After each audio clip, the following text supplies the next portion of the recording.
Yazi wegeli bengibuka amaculo esingawenza laphayana elontuzaneni kaMama Madlala. Kababa Madlala emngcwabeni wakhe.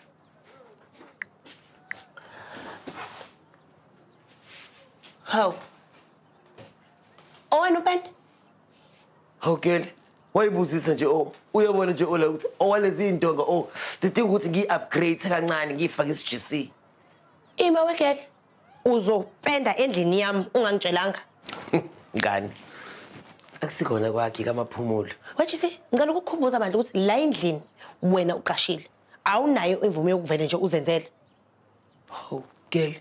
Mina nje uhlala la. Akuhlalwe la. Lezi intonga oziyangithusa futhi zingibhubhisa kambi. Hayi kwakubi again ngoba la endlini akukho umuntu ozokwenza twa awuzukupenda lana.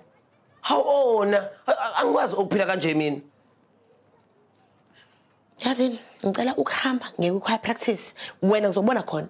Angazi mhlawumbe sizoyikhuluma yonke lento. Bengizoyisola yazi. I'm looking for a room for the weekend. How much is it?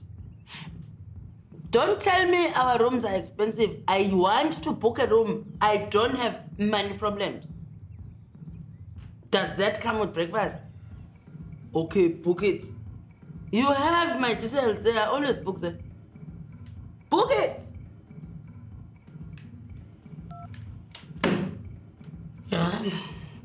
Ngiyakutele